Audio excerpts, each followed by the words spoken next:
चलिए तो देखते हैं, अभी हम स्टार्ट करते हैं इंटरेस्ट ऑन ड्राइंग का नेक्स्ट पार्ट, जिसके अंदर हम डिस्कस करने वाले हैं रेगुलर ड्राइंग और उसके इंटरेस्ट के बारे में। फर्स्ट ऑफ ऑल आपको रेगुलर इक्वल ड्राइंग के बारे में लास्ट क्लास में समझा चुका हूं।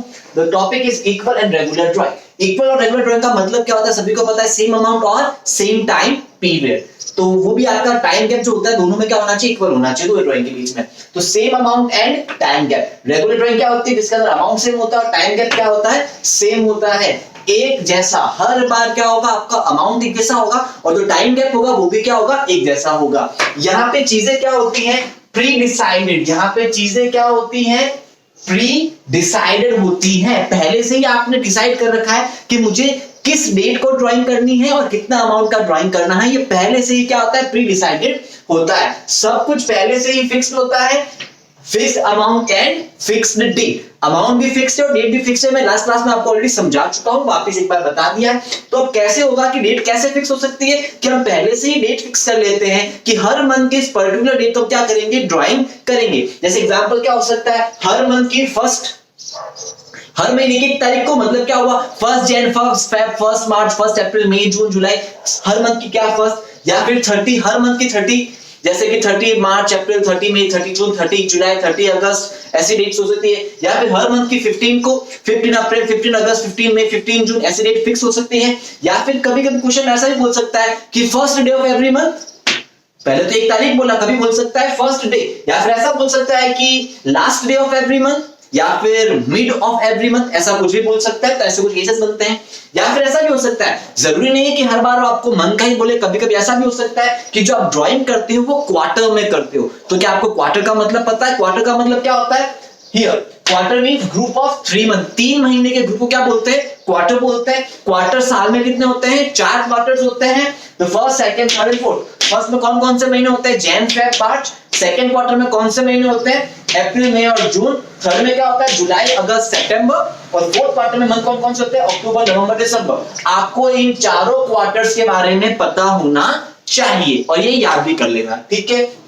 इसके बाद में ऐसे क्या हो सकते हैं, डेट फिक्स हो सकती है कि हर क्वार्टर की फर्स्ट डे को, तो जैसे मेरा फर्स्ट क्वार्टर कौन सा है, जैन, फेब और मार्च, तो इसकी फर्स्ट डेट क्या आएगी, कोई बता सकता है, फर्स्ट जैन। या इस क्वार्टर की लास्ट डेट क्या आएगी, लास्ट डेट कब आएगी, जब ये क्वार्टर एंड होगा। क्वार्टर एंड कब होगा, मार्च में एंड होगा, तो मार्च की जो लास्ट डेट रहेगी वही मेरी क्या रहेगी, क्वार्टर एंड की डेट रहेगी।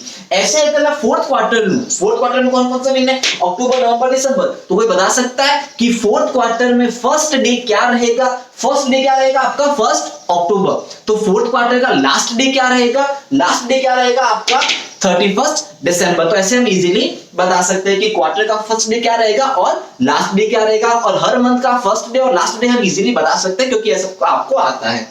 इसके बाद में ऐसे कुछ केसेस बन जाते हैं, first day of each quarter, last day of each quarter. तो ऐसे कुछ केसेस आएंगे जिसके अंदर आपको बोला कि आप रेगुलर ड्राइंग कर रहे हो और आपको पर्टिकुलर डेट दे दी जाएगी कि मैंने इस डेट को आपकी ड्राइंग करी है। उसके बाद में क्या है, एवरी टाइम अमाउंट भी फिक्स्ड एंड सेम रहेगा। जो डेट तो हमने पहले से फिक्स कर ली कि हर मंथ की फर्स्ट डेट को हम ड्राइंग करेंगे और हर महीने की जो 1 तारीख को हम पैसा ड्रॉ करने वाले हैं उस दिन अमाउंट भी क्या रहेगा, सेम रहेगा। जैसे 1000, 2000, 3000, ऐसा कोई भी ऐसा कोई भी अमाउंट मैंने सिलेक्ट कर लिया तो होगा क्या, हर महीने की फर्स्ट डेट को मैं क्या करूंगा, 1000 रुपए विड्रॉ करूंगा। तो 1000 करके हर महीने पैसा विड्रॉ किया जाएगा।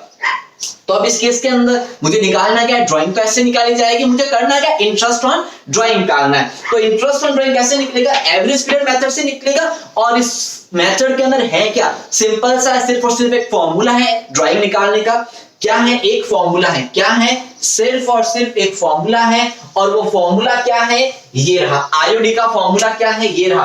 टोटल अमाउंट ऑफ ड्राइंग, क्या है formula, total amount of drawing multiply by rate upon 100, multiply by rate upon 100, multiply by average period upon 12, multiply by average period upon 12। तो ये छोटा सा फॉर्मूला है। अब हम क्या करेंगे, इस फॉर्मूले को समझेंगे कि हर फॉर्मूले के अंदर जो एक एक आइटम है वो कहां कहां से आएगा। अब देखिए, हमें उस फॉर्मूले को समझना है जिसके अंदर लिखा हुआ आईओडी की कैलकुलेशन कैसे होगी रेगुलर इंटरवल के अंदर। अब देखो, आईओडी का फॉर्मूला क्या रहेगा, total drawing multiply by rate upon 100 multiply by average period upon 12। अब हमें हर एलिमेंट को समझने की कोशिश करनी है कि हर एलिमेंट की जगह पे क्या अमाउंट आएगा। सबसे पहले हम समझते हैं टोटल ड्राइंग को, फिर रेट को, फिर एवरेज पीरियड को। तो सबसे पहले टोटल ड्राइंग का मतलब क्या होता है? अगर टोटल ड्राइंग का मतलब क्या था? सारी की सारी ड्राइंग। सिंपल सी बात है। अब ये सारी की सारी ड्राइंग कैसे निकालते हो तो देखना क्या लिखा हुआ है। टोटल ड्राइंग का मतलब क्या रहेगा? The total amount of drawing during the whole period. इसका क्या मतलब लिखा हुआ है? The total amount of drawing during the whole period. पूरे के पूरे पीरियड के अंदर आपने टोटल ड्राइंग कितना किया वो सारा अमाउंट आपको यहाँ पे लिखना है। जैसे कि अगर मैं बोलूं, आपको एक सिंपल सी बात पूछता हूं कि अगर मैंने एक महीने में 1000 रुपीज विड्रॉ किए हैं और मैं आपको पूछूं कि मैंने पूरे साल भर में कितना विड्रॉ किया, तो आप बता सकते हैं आप कैसे निकालोगे? आप क्या करोगे? उस 1000 को मल्टीप्लाई करोगे 12 मंथ से, तो पता चल जाएगा कि आपने पूरे साल भर में कितना विड्रॉ किया। निकालना आसान है ना? क्यों 12 से क्यों मल्टीप्लाई किया? क्योंकि आपने एक बार 1000 रुपीज का आपने कितनी बार विड्रॉ किए? 12 बार विड्रॉ किए। साल में 12 महीने होते तो 12 बार आपने विड्रॉ किए होंगे। ऐसे अगर मैं आपको पूछूं कि आपने 6 महीने में कितने विड्रॉ किए, तो आप क्या बोलोगे कि मैंने हर महीना 1000 विड्रॉ किया और 6 महीने मतलब 6 बार विड्रॉ किया, तो मल्टीप्लाई 6 करोगे तो आपको पता चल जाएगा कि आपने 6 महीने में कितना विड्रॉ किया। ऐसे में अगर आपको पूछो कि आपने 3 महीने में कितना विड्रॉ किया, तो क्या बोलोगे आप? 1000 multiply by 3 that is 3000 rupees मैंने विड्रॉ किया। ऐसे निकालना आसान होता है ना? वैसे ही यहां पे भी करना है। The total amount of drawing during the whole period. इसका मतलब क्या है? The number of instalment during the period. उस पीरियड में कितनी इंस्टॉलमेंट आई multiply by drawing per instalment. आपने हर बार कितना ड्रॉ किया। ड्राइंग पर इंस्टॉलमेंट का मतलब क्या हुआ कि हर बार आपने कितना विड्रॉ किया। दैट इज हर बार मैंने 1000 रुपीस विड्रॉ किए, तो ये तो क्या आ गया? ड्राइंग का amount multiply by number of instalment during the period. उस पूरे पीरियड में कितनी इंस्टॉलमेंट आई थी। कितनी इंस्टॉलमेंट मतलब क्या? आपने कितनी बार पैसा विड्रॉ किया। 12 बार विड्रॉ किया। अगर साल में 12 महीने तो आपने कितना विड्रॉ किया होगा? 12 बार। तो करना क्या? 12 multiply by 1000 number of amount of instalment, तो क्या आ जाएगा टोटल ड्राइंग? 12000 रुपीस। ओके। अच्छा, मैंने यहां पे देखना आपको होल पीरियड, क्योंकि आपको पूरे पीरियड का निकालना है टोटल ड्राइंग। तो होल पीरियड का मतलब क्या? यहां पे कुछ महीने होंगे। वो कैसे निकलेंगे देखना। होल पीरियड का मतलब क्या होगा? यहां पे दो चीजें आ सकती है, तीसरी चीज और भी है, लेकिन वो हमारे एग्जाम या फिर आपके सिलेबस के लिए नहीं है, नहीं टीएस ग्रेवाल के अंदर उसके कुछ क्वेश्चंस दिए हुए हैं। तो मैं टीएस ग्रेवाल का जो पैटर्न है वही फॉलो करो, उसके अंदर केसेस हैं वही दिखा रहा हूं, ज्यादा केसेस मैं आपको नहीं समझा रहा हूं, ये ध्यान रखना। तो होल पीरियड का मतलब क्या रहेगा? 12 मंथ। अगर आपके क्वेश्चन में एक वर्ड लिखा हुआ हो, इफ क्वेश्चन बोले फॉर द ईयर, अगर क्वेश्चन में ये वर्ड लिखा हुआ हो फॉर द ईयर, तो उस केस में आपको होल पीरियड का मतलब क्या समझना है? 12 मंथ समझने हैं।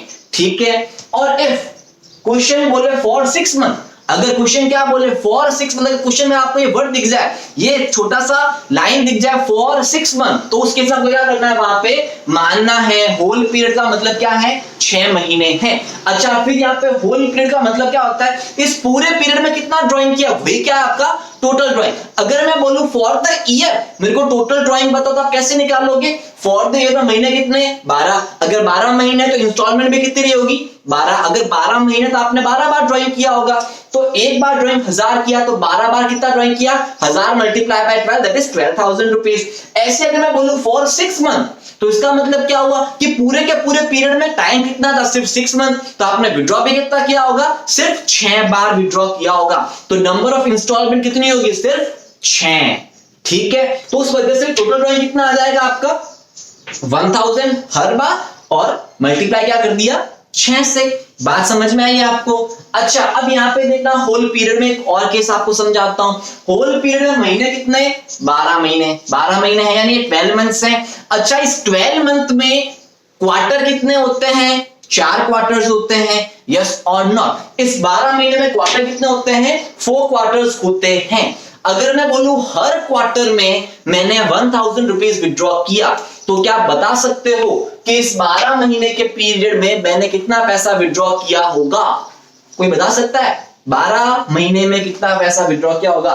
मैं वापस लिखता हूं, मैंने 1000 रुपीज पर क्वार्टर विड्रॉ किया, तो मुझे बताओ कि मैंने इस 12 मंथ में कितना टोटल ड्राइंग किया होगा? कोई बता सकता है? भाई देखो, 12 मल्टीप्लाई बाय 1000 12000 होगा क्या? नहीं, यहां पे क्या करना है? Drawing per instalment multiply by number of instalment during the year.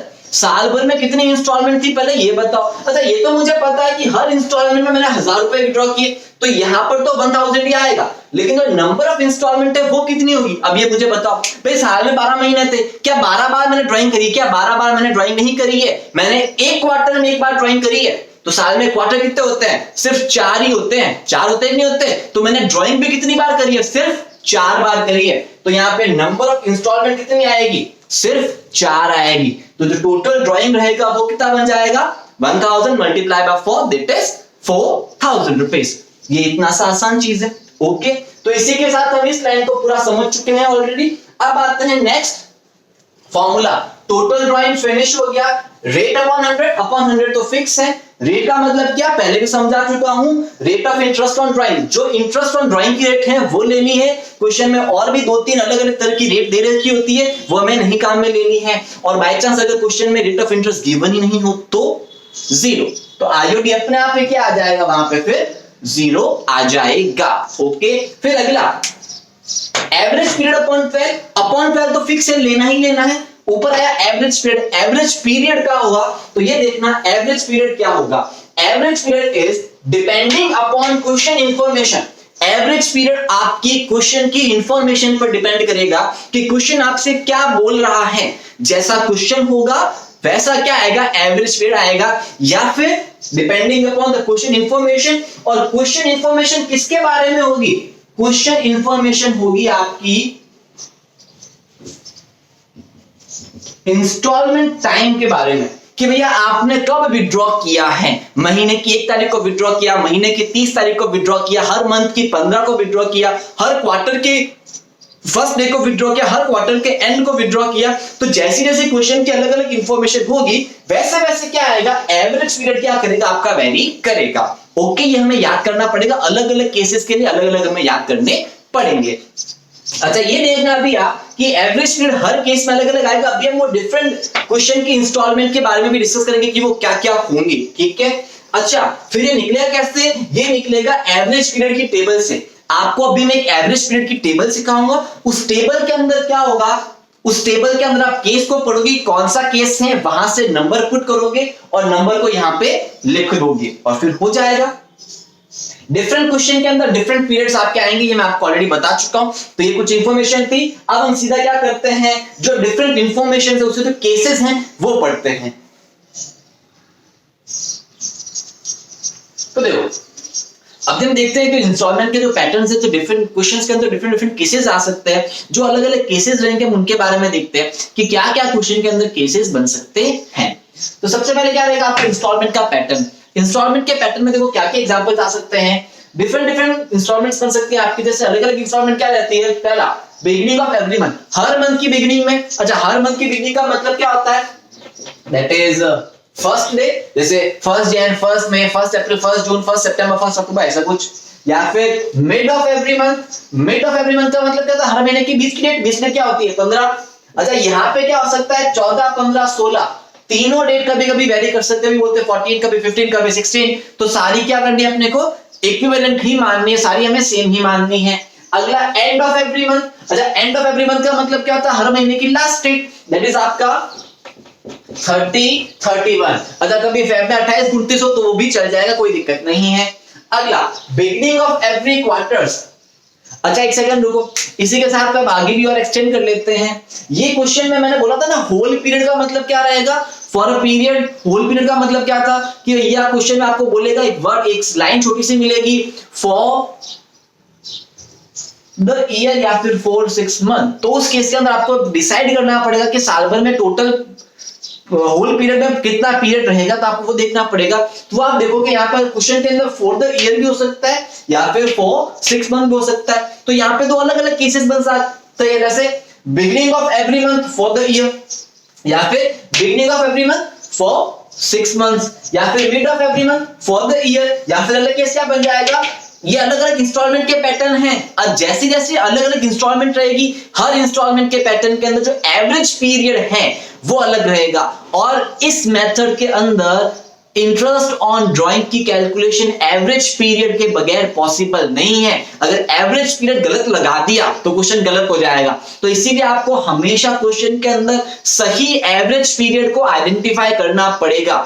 और सही एवरेज पीरियड तभी आइडेंटिफाई किया जा सकता है जब आप उस इंस्टॉलमेंट के नेचर को समझ जाओ कि वो इंस्टॉलमेंट कौन से पैटर्न का है। इसीलिए मैं आपको पहले से ही डिफरेंट काइंड की इंस्टॉलमेंट पहले समझा देता हूं, उसके बाद में वो टेबल समझाऊंगा ताकि आप एवरेज पीरियड इजीली निकाल सके।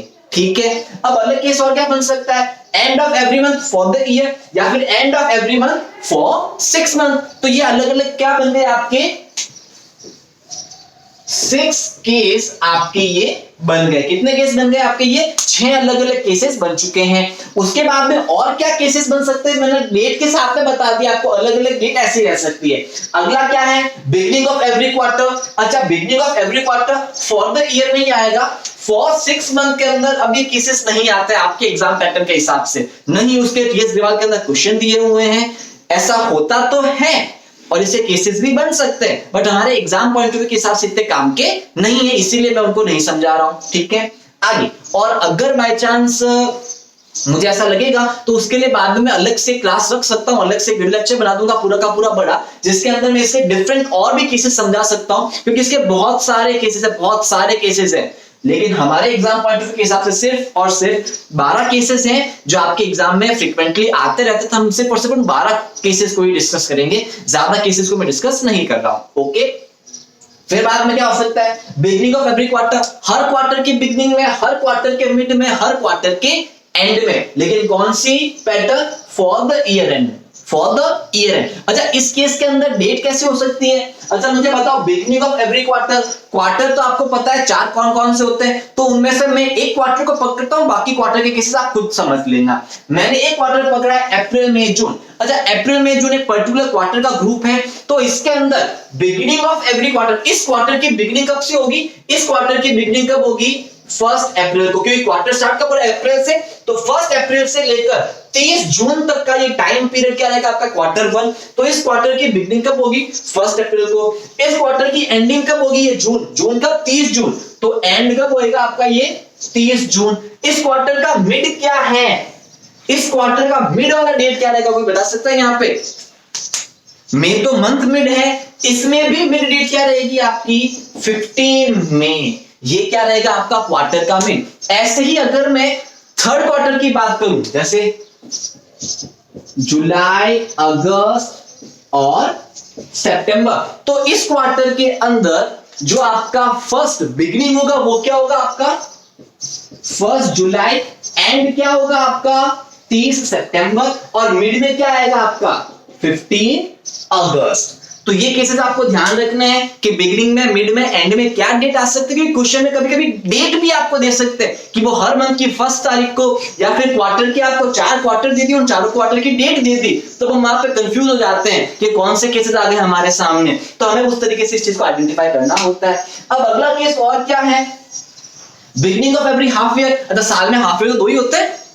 कौन से होते हैं हाफ ईयर, जैन से लेकर जून तक, फिर जुलाई से लेकर दिसंबर तक, तो ये 2 हाफ ईयर हो सकते हैं। या फिर कभी कभी क्वेश्चन क्या करता है, फाइनेंशियल ईयर लेके चला जाता है, तो अप्रैल से सितंबर और फिर अक्टूबर से लेकर मार्च तक का टाइम पीरियड भी आपका लिया जा सकता है हाफ ईयर के अंदर। तो हाफ ईयर बिगिन कब होगा, 1 जैन, एंड कब होगा 30 जून को। जो सेकंड हाफ ईयर वो कब स्टार्ट होगा, 1 जुलाई को, और एंड कब होगा 31 दिसंबर को। या फिर फाइनेंशियल ईयर की बात करते तो आपका हाफ ईयर उसके हिसाब से चेंज हो जाएगा। अच्छा, हर हाफ ईयर की beginning date, end date, mid date, ये भी अब आपको निकालना रहेगा। अच्छा, मैं अभी आपको देखता हूं कि आप हाफ ईयर के अंदर बिगिनिंग और एंड और मिड की डेट कैसे निकालते हो। तो देखो अभी, चलो हाफ ईयर मैं लेता हूं ये वाला आपके लिए,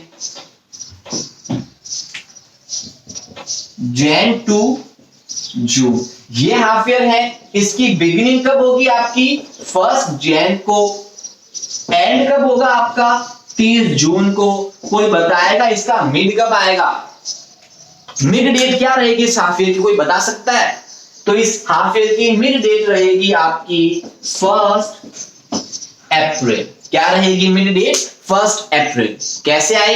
अब आप देखो कैसे आते हो, टाइम पीरियड है, टाइम पीरियड के हिसाब से देख लो कि यार मिड में कौन सा महीना आएगा और कौन सी डेट रहेगी। अतः 1 अप्रैल के साथ साथ यहाँ पे इसको आप 31 मार्च भी बोल सकते हो, दोनों में से कोई भी डेट हो, बात एक ही है, पर यही क्या रहेगा, मिड रहेगा। तब हमारे सामने डिफरेंट डिफरेंट केसेस अवेलेबल हैं, ऐसे करके 12 केसेस हो चुके हैं, 12 अलग अलग केस है। इन्हीं 12 केसेस में से हर एग्जाम के अंदर एक क्वेश्चन पक्का आता है इंटरेस्ट ड्राइंग का। अगर अलग से क्वेश्चन आता है तो 1 मार्क्स का भी आ सकता है और 2 मार्क्स और 4 मार्क्स में भी कभी कभी ये आ सकते हैं। अगर टफ दे दो तो 4 मार्क्स में आ सकता है, लेकिन बड़े क्वेश्चन में आपको ये एक पॉइंट की तरह डाल के जरूर दिया जाता है। आपके हाफ ईयरली और डिफरेंट टास्क में ये क्वेश्चंस आ जाते हैं। मेजॉरिटी केसेस के अंदर ये आपके एमसीक्यू में भी क्वेश्चंस आ सकता है, और ऐसा भी हो सकता है जब आपका वाइवा हो तो वाइवा के अंदर भी आपको इन चीजों के बारे में पूछा जा सकता है। अब हम आते हैं एवरेज टेबल की तरफ कि एवरेज टेबल कैसे बनेगी और ये डिफरेंट डिफरेंट केसेस उसके अंदर कैसे सिमटेंगे। ओके, तो अब देखते हैं, अब हम आते हैं उस टेबल के ऊपर जो स्पेशल टेबल है एवरेज की, आपकी टेबल एवरेज पीरियड की टेबल पे। अच्छा, आपने एवरेज पीरियड टेबल के अंदर क्या है कि how to find average period, क्योंकि फॉर्मूले के अंदर आपको एवरेज पीरियड पुट करना पड़ेगा। तो एवरेज पीरियड पुट करने के लिए आपको पहले पता तो होना चाहिए कि एवरेज पीरियड कैसे कंप्यूट किया जाएगा, कैसे कैलकुलेट किया जाएगा। तो हम देखते हैं how to find average period. First identify instalment pattern. सबसे पहले क्वेश्चन पढ़ो, क्वेश्चन पढ़ के आइडेंटिफाई करो कि वहां पे इंस्टॉलमेंट का पैटर्न कैसा है, जो अभी हमने लास्ट पढ़ा, कैसे beginning of month, beginning of quarter, beginning of half year for the year, फिर आपने mid of the quarter, mid of the half year, mid of the month या फिर एंड। ये जो अलग अलग केसेस थे, पहले आपको क्वेश्चन पढ़ के आइडेंटिफाई करना पड़ेगा कि इसके अंदर कौन सा इंस्टॉलमेंट पैटर्न है। सबसे पहले आइडेंटिफाई करो and then apply the average period table. और फिर क्या करो, जो एवरेज पीरियड टेबल है वो अप्लाई कर लो, उसके अंदर जिस तरीके से दिया हुआ है वहां से महीना निकालो। सबसे पहले आइडेंटिफाई करना पड़ेगा कि भाई सिचुएशन कौन सी, उसके बाद में क्या करो, आगे टेबल चेक कर लो। अब हम आते हैं टेबल के अंदर, जो एवरेज पीरियड टेबल है, ये इतनी सी टेबल है, हर टेबल के अंदर क्या कर रखा है, डिफरेंट डिफरेंट केसेस के अंदर मैंने क्या लिख रखे हैं, नंबर लिख रखे हैं। यही नंबर क्या रहेंगे, आपके एवरेज पीरियड रहेंगे। अब ये कैसे आते हैं तो देखते हैं। सबसे पहले आपको सबसे पहले आइडेंटिफाई करना है फर्स्ट चीज, क्वेश्चन के अंदर क्या लिखा हुआ है, फॉर द ईयर लिखा हुआ है या फिर फॉर 6 मंथ लिखा हुआ है। तो फॉर द ईयर या फिर फॉर 6 मंथ, ये दो चीजें आपको आइडेंटिफाई करनी पड़ेगी। फिर क्वेश्चन में आपको क्या मिलेगा, बिगिनिंग, मिड और एंड। वह कौन सी डेट है, बिगिनिंग है, मिड है या एंड है, आपको ये आइडेंटिफाई। जब आप क्वेश्चन की जो इंस्टॉलमेंट है वो आइडेंटिफाई कर लोगे तो इंस्टॉलमेंट आइडेंटिफाई करते ही तो आपको पता चल जाएगा ना कि फॉर द ईयर है, फॉर 6 मंथ है। फिर ये भी पता चल जाएगा बिगिनिंग है, मिड है या एंड है। और फिर तीसरी चीज क्या है, ऑफ ईच मंथ, क्वार्टर या हाफ ईयर। ये कौन सा चीज है, मंथली है, क्वार्टर का है या हाफ ईयर का है। तो ये तीनों जो चीजें कैसे पता चलेगी, आपको इंस्टॉलमेंट का पैटर्न देख के पता चल जाएगी। और फिर हर डिफरेंट इंस्टॉलमेंट मैंने क्या लिख रखा है, अलग अलग नंबर लिख रखा है। अब इस टेबल को पढ़ना कैसे है, तो पढ़ने का मैं तरीका बताता हूं। सबसे पहले स्टार्टिंग यहां से करो, नीचे से बिगिनिंग, मिड या फिर एंड। स्टार्टिंग कहां से करनी है, यहां से बिगिनिंग, मिड या फिर एंड। बिगिनिंग पढ़ना शुरू करता हूं मैं, बिगिनिंग ऑफ, फिर इधर ऊपर आओ, इसको पढ़ो, of each month, of each quarter, of each half year. तो सेंटेंस क्या बना, beginning of each month, beginning of each quarter, beginning of each half year. उसके बाद में आगे क्या पढ़ना है, फॉर द ईयर। तो सेंटेंस कंप्लीट क्या बन गया, beginning of each month for the year, ये इंस्टॉलमेंट का पैटर्न नंबर 1। फिर beginning of each quarter for the year, pattern 2। Beginning of each half year for the year, pattern 3। ऐसे ही mid of each month, mid of each quarter, mid of each half year for the year. ऐसे ही end of each month for the year, end of each quarter for the year, end of each half year for the year. तो ऐसे अलग अलग pattern बन गए आपके। अब जैसे ही तुमने इंस्टॉलमेंट का पैटर्न क्वेश्चन पढ़ के आइडेंटिफाई किया तो तुम्हें वहां पे जब सिचुएशन पता चल गई तो तुम्हें करना क्या है, नंबर निकालना। यहां से भी कैसे निकलेगा, तो मैं अभी आपको बोलता हूं कि मुझे नंबर बताओ beginning of each month for the year. तो करना क्या है, मैंने सेंटेंस क्या बोला, beginning of each month for the year, beginning of each month for the year. ये आपका इंस्टॉलमेंट का पैटर्न है, बताओ एवरेज पीरियड क्या आएगा। तो करना क्या है, आए यहां पे बिगिनिंग ये रहा, of each month for the year. तो ये वाला कॉलम काम आएगा और यहां पे जाना है, दैट इज 6.5 मेरा क्या रहेगा, एवरेज पीरियड रहेगा। ऐसे मैं अगर बोल दूं beginning of each half year for the year, तो टेबल जाके चेक करो, beginning of each half year, तो ये वाला ही रहेगा 9 नंबर कॉलम। ऐसे ही मैं आपको ये बोल दूं कि मुझे बताओ and of each quarter, and of each quarter, तो ये रहा एंड, ये रहा ऑफ ईच क्वार्टर, एंड और ईच क्वार्टर को मिलाओ, क्या आया 4.5। ऐसे ही क्या बनेंगे तुम्हारे डिफरेंट डिफरेंट केसेस बनेंगे और तुम्हें क्या करना पड़ेगा, डिफरेंट डिफरेंट नंबर निकालने हैं। सबसे पहले करना क्या है, कॉपी में टेबल बना दो, जाके टेबल के अंदर बार बार चेक कर लो कि नंबर कैसे कैसे आ रहे हैं, सिंपल सी बात है। हाँ, तो ऐसे ही अलग अलग केसेस से, अलग अलग केसेस से क्या बन जाएगा, आपका एवरेज पीरियड बन जाएगा। ऐसे ही अगर क्वेश्चन में कभी एक सेंटेंस आ जाए, अलग केस बनाता हूं, आपने देखना क्या लिखा हुआ है, beginning of each month, beginning of each month for 6 month, तो कैसे निकालोगे अब यहाँ पे, beginning of each month for the year है, तो ये 6.5 अब काम नहीं आएगा। क्या चाहिए आपको, beginning of each month for 6 month, तो ये केस क्या बनेगा, अलग बनेगा। तो जाओ फॉर 6 मंथ यहाँ पे लिखा, तो क्या बना, beginning of each month for 6 month, तो ये वाला कॉलम काम आएगा, बिगिनिंग में आना है, तो ये रहा beginning, beginning 3.5 of each month, तो जो एवरेज पीरियड रहेगा वो क्या रहेगा आपका 3.5 रहेगा। तो इसी टेबल की मदद से तुम्हें क्या निकालना है, एवरेज पीरियड निकालना है। अब एवरेज पीरियड कितने इतने अलग अलग केसेस है, 12 अलग अलग केसेस है, तो तुम्हारे सामने क्वेश्चन में क्या हो सकता है, ऐसे 12 अलग अलग क्वेश्चंस कभी भी आ सकते हैं और हमें वो सारे पैटर्न समझने हैं और सारे पैटर्न सॉल्व करने हैं। मैं अभी यहाँ पे आपके सामने 2-3 पैटर्न सॉल्व कर दूंगा, बाकी सारे क्वेश्चन आपको खुद को ही सॉल्व करने हैं ट्रिक्स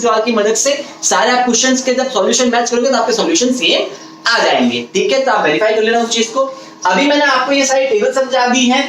अच्छा, अब हाँ, ये टेबल का करना क्या, तो ये टेबल आपको पूरी की पूरी याद करनी है, याद करनी है टेबल, दिखती सी बात है। लेकिन अगर बाय चांस किसी को टेबल याद नहीं हो रही है तो एक काम करो, ये नंबर तो भले याद मत करो, ये तो टेबल का जो फॉर्मेट है, for the year, for 6 month, beginning, mid, end, ये of each month, of each quarter, of each half year, of each month, ये फॉर्मेट याद कर लो। ये नंबर मैं तुम्हें याद करवा दूंगा अभी। छोटी सी एक ट्रिक है अपने पास में, ये इसको हम एक फॉर्मूले की मदद से सॉल्व कर सकते हैं। छोटी सी ट्रिक है, ट्रिक देख लेना। अगर किसी को ये टेबल, अगर कोई पर्सन इस टेबल को पूरा पूरा लर्न कर सकता है तो सबसे बेस्ट है, इस टेबल को लर्न कर लो। जो टेबल लर्न नहीं कर पा रहा है वो इस फॉर्मेट को लर्न कर लो। अंदर नंबर कैसे आए अभी मैं आपको छोटी सी ट्रिक बता देता हूं, उस ट्रिक की मदद से हो जाएगा। अभी बता रहा हूं, छोटी सी ट्रिक है। ट्रिक क्या है देखना, कि सिंपल सी बात है बॉस। करना क्या है, आपको एक छोटा सा फॉर्मूला लगाना है, n प्लस माइनस 136 अपॉन 2। ये छोटा सा फॉर्मूला है, n प्लस माइनस 136 अपॉन 2। इसी फॉर्मूले की मदद से क्या हो जाएगा, आपके सारे नंबर आ जाएंगे। अब मैं बताता हूं, सबसे पहले n का मतलब क्या होता है। n का मतलब है कि पूरे के पूरे पीरियड में महीने कितने हैं। जो पहला पीरियड क्या है, for the year. For the year के अंदर n का मतलब क्या रहेगा, 12 रहेगा, क्योंकि यहाँ पे महीने कितने हैं, 12 है। और अगर मैं यहाँ पे बोलूं फॉर 6 मंथ, तो फॉर 6 के अंदर पूरा पीरियड कितने का, 6 महीने का है। तो यहाँ पे n मतलब महीने कितने रहेंगे, सिर्फ 6 रहेंगे। तो यहाँ पे मैंने क्या लिख दिया, n इज इक्वल टू 6, ठीक है। फिर आपने करना क्या, आपको प्लस 1, 3 या 6। अच्छा, मुझे अब एक बात बताओ कि ये मंथ केस है, क्वार्टर केस है, हाफ ईयर केस, कोई बताएगा। मंथ में मंथ कितने होते हैं, महीने में महीने कितने होते हैं, एक महीने में एक ही महीना होता है। तो यहाँ पे लिख लो, हर महीने में महीना कितना, एक। क्वार्टर में महीने कितने होते हैं, एक क्वार्टर में महीने कितने होते हैं, 3। अब बताओ हाफ ईयर में महीने कितने होते हैं, एक हाफ ईयर में महीने कितने होते हैं, 6 महीने होते हैं। यहाँ पे वापस मंथ में मंथ कितना होता है, एक ही होता है। तो यहाँ पे लिख दो मंथ में मंथ 1।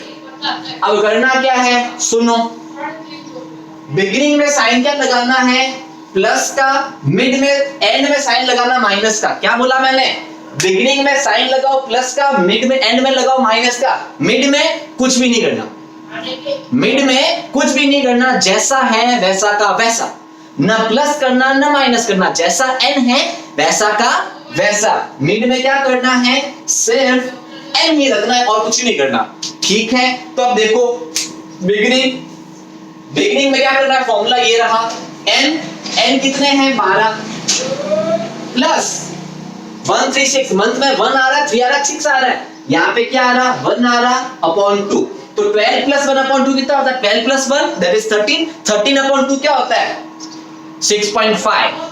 फिर अगला यहाँ पे, अच्छा मिड है, मिड के अंदर ना प्लस करना ना माइनस करना, जो n है एज इट इज रखना, n कितना है 12, तो 12 अपॉन 2 आ गया क्या आपका 6। ऐसे ही यहाँ पे एंड में क्या करना है, n में कितने हैं 12, तो ये लिखा मैंने 12 प्लस या माइनस, एंड इसलिए क्या करना है माइनस, तो माइनस का 1 अपॉन 2, देख लो 11 अपॉन 2 क्या होता है 5.5। ऐसे ही ये वाला केस यहाँ पे देखो, सबसे पहले n में कितने आते हैं 12, प्लस करना है बिगनिंग इसलिए, अच्छा बिगनिंग में प्लस करना, प्लस क्या करना, क्वार्टर, तो क्वार्टर में ऐड क्या होगा 3 होगा, तो प्लस 3 अपॉन 2, तो 12 प्लस 3 कितना होता है 15, 15 अपॉन 2 क्या हुआ 7.5। ऐसे ही यहाँ पे 12 अपॉन 2 और यहाँ पे क्या आ जाएगा 12 minus 3 upon 2 that is 9 upon 2। ऐसे ही अगर यहाँ पे जाओगे तो क्या करना आपको 12 प्लस 6 अपॉन 2, ये 12 अपॉन 2, 12 माइनस 6 अपॉन 2। तो अलग अलग केसेस के अंदर क्या आ गए, आपके नंबर आ गए हैं। छोटी सी ट्रिक है, अगर नंबर ऐसे याद नहीं कर सकते तो इस ट्रिक की मदद से याद कर लो, पर याद कर लो, क्योंकि अगर तुम्हें एज इट इज टेबल याद नहीं हो रही है तो टेबल का जो फॉर्मेट है वो याद कर लो और जो ट्रिक है वो याद कर लो, इजीली काम हो जाएगा। अब यहाँ पे भी देख लेते हैं, यहाँ पे नंबर कैसे आएगा, हाँ भाई n प्लस n में कितना आएगा, यहाँ पे 6 आएगा। बिगनिंग है तो क्या करना है, ऐड करना है, ऐड क्या करना है 1 3 या 6, यहाँ पे क्या आएगा 1, तो 1 ऐड कर लो, फिर 6 में अपॉन 2, यहाँ पे 6 माइनस 1 अपॉन 2, दैट्स इट। ये हमारे पास मैट्रिक थी टेबल को याद करने की। अब हम क्या करते हैं टेबल की मदद से, अच्छा ये सब लोग आप क्या करोगे, क्वेश्चन सॉल्व करने से पहले ये वाली एक बार टेबल को कॉपी में उतार लेना, इसके बाद में ही आगे वाले क्वेश्चन हम तुम लोग देखना, ठीक है, ताकि तुम टेबल की मदद से उन क्वेश्चन को इजीली समझ सको। अभी हम क्या करते हैं, कुछ क्वेश्चंस देख लेते हैं।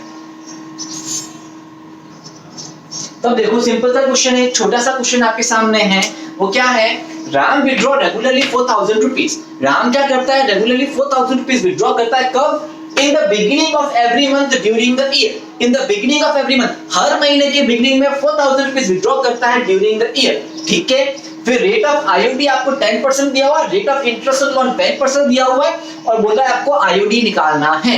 तब आपको सॉल्यूशन क्वेश्चन क्या है, वही कैलकुलेशन करनी है आईओडी की। सबसे पहले आइडेंटिफाई करना कि क्वेश्चन कौन सा है, कि वो रेगुलरली 4000 रुपए ड्रॉप करता है in the beginning of every month, हर महीने ड्रॉप करता है, दैट इज बार-बार ड्रॉप कर रहा है, हर महीने ड्रॉप करता है, मतलब टाइम गैप सेम आ रहा है, अमाउंट भी क्या 4000 सेम है, फिक्स अमाउंट है, तो ये कौन सा आ गया इंस्टॉलमेंट वाला और कौन सा इक्वल इंस्टॉलमेंट वाला क्वेश्चन हो गया। पैटर्न मुझे पता चला। अब आगे मुझे ये भी देखना कि इंस्टॉलमेंट का पैटर्न कौन सा, इंस्टॉलमेंट का पैटर्न कौन सा है, बिगिनिंग है यहाँ पे ऑफ एवरी मंथ है, बिगिनिंग ऑफ एवरी मंथ आ गया, तो बिगिनिंग वाला कॉलम, एवरी मंथ वाला कॉलम और साथ साथ में ड्यूरिंग द ईयर, या तो ईयर वाला कॉलम या 6 मंथ वाला कॉलम, 6 महीने नहीं लगेगा, यहाँ पे कौन सा लगेगा वो वाला 12 मंथ वाला कॉलम लगेगा। तो कोई मुझे बता सकता है कि यहाँ पे पूरे साल भर की बात है, तो साल भर के अंदर उसने कितनी बार विड्रॉ किया होगा, 12 बार, तो नंबर ऑफ इंस्टॉलमेंट कितनी रही होगी उसकी, 12 रही होगी। हर बार उसने कितना ड्रॉ किया, 4000 रुपए। कोई बता सकता है टोटल ड्रॉइंग उसने कितनी करी होगी, कोई बताएगा यहाँ पे, उसने टोटल ड्रॉइंग कितना करा होगा भाई, 12 instalment multiply by 4000 rupees per month, that is 48,000। उसने साल भर में टोटल विड्रॉ कितना किया, 48,000 रुपीज विड्रॉ किया, ये मुझे पता चल गया। अब आगे निकालना मुझे आईओडी का फॉर्मूला क्या होता है, total drawing multiply by rate upon 100 multiply by average speed upon 12। अच्छा सबसे पहले रेट, क्वेश्चन के अंदर आपको दो रेट दे रखी है, रेट कौन सी लेनी है, rate for interest on drawing वाली, तो ये 10% लेना है, ये 12% किसी काम का नहीं है। तो फॉर्मूले में टोटल ड्राइंग आ गया, रेट अपॉन 100 आ गया, और जो एवरेज स्पीड है वो निकालना है। अब एवरेज स्पीड कैसे निकलता है, टेबल की मदद से। अच्छा मेरे सामने टेबल लिखी हुई है, तुम्हारे सामने भी टेबल लिखी हुई है, कॉपी के अंदर जाके चेक करो, मैंने पहले ही बोला था टेबल लिख लो कॉपी के अंदर। अब मैं यहाँ पे देखता हूँ टेबल क्या लिखा हुआ है, सबसे पहले सिचुएशन पता लगू, सिचुएशन कौन सी है, beginning plus each month plus for the year. जाके मैंने चेक किया बिगिनिंग वाले कॉलम में फॉर द ईयर, तो वहां पे एवरेज पीरियड लिखा हुआ है 6.5। करना क्या है, फॉर्मूले में पुट करना है। तो आईओडी का फॉर्मूले में पुट किया, टोटल ड्राइंग कितना मेरा 48,000 मल्टीप्लाई बाय रेट कितना 10/100 मल्टीप्लाई क्या करना है, एवरेज पीरियड क्या मेरा 6.5 अपॉन क्या कर दो 12। बस डन। सॉल्व करो भाई इसको।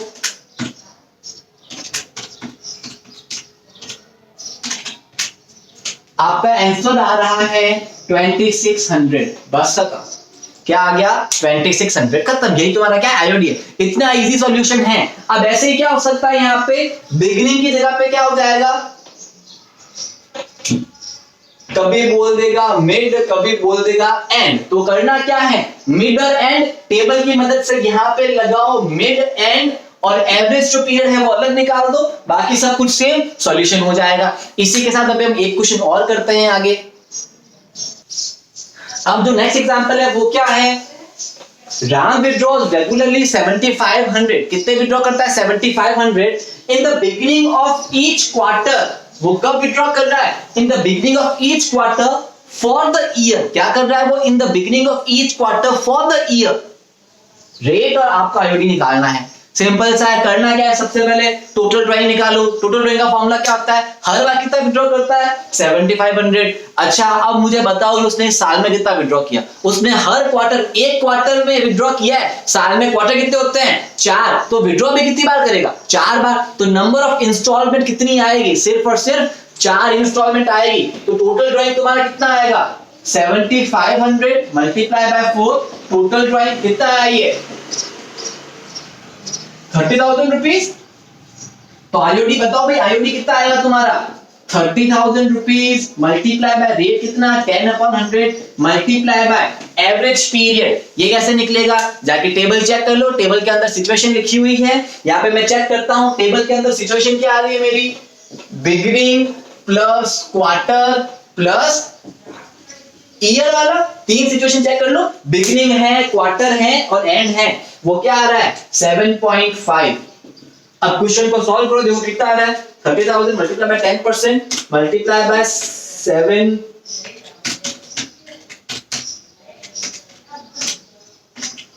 The interest is 1875। बस इतना आसान है। अब ऐसे ही क्या हो सकता है, यहाँ पे बिगिनिंग की जगह पे मिड हो सकता है और एंड हो सकता है। करना क्या है, वही टोटल ड्राइंग निकालनी है, वही सिर्फ और सिर्फ एवरेज पीरियड में चेंज रहेगा और कुछ भी नहीं रहेगा। ठीक है,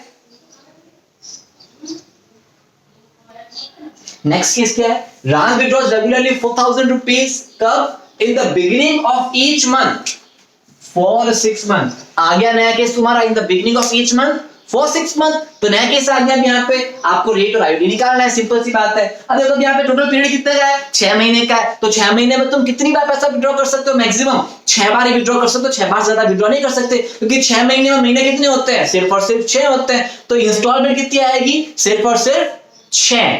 अब देखो यहाँ पे टोटल ड्राइंग कितनी रहेगी तुम्हारी, एक बार में तुम 4,000 रुपए विड्रॉ करते हो।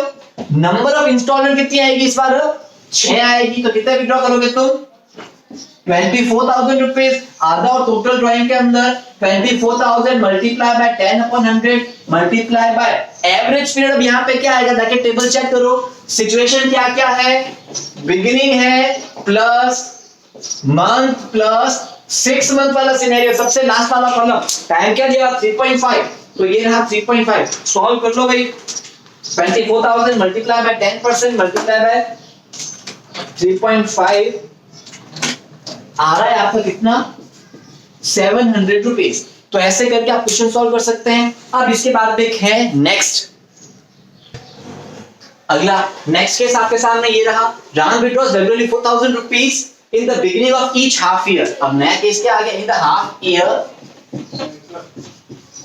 For the year. तब आपके सामने डिफरेंट सिनेरियो आ गया। फिर से इस सिनेरियो के अंदर क्या करना है, वापस टोटल ड्राइंग निकालना है। अब केस क्या है, बिगिनिंग है और हाफ ईयर है। साल में हाफ ईयर कितने होते हैं, सिर्फ 2 ही होते हैं। तो कितनी बार पैसा विड्रॉ कर सकता है, सिर्फ 2 बार। तो नंबर ऑफ इंस्टॉलमेंट कितनी हुई, सिर्फ 2। तो टोटल ड्राइंग क्या रहेगा उसका 4,000 multiply by 2 that is 8,000 rupees.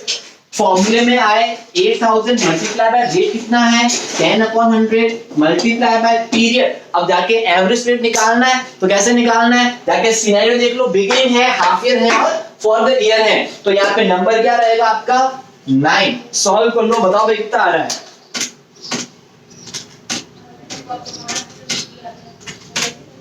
आपका इंटरेस्ट आ रहा है 600। इसी के साथ में मैंने डिफरेंट केसेस आपके सामने डिस्कस कर लिए। अब आपको करना क्या है, टीएस ग्रेवाल के अंदर जितने भी क्वेश्चंस है, हेडिंग लगा के दी हुई है आपको इंटरेस्ट ऑन ड्राइंग की, उसके अंदर जितने भी क्वेश्चंस आप सारे के सारे आराम से सॉल्व कर सकते हो। अब नेक्स्ट क्लास के अंदर हम करेंगे प्रोडक्ट मेथड। डन।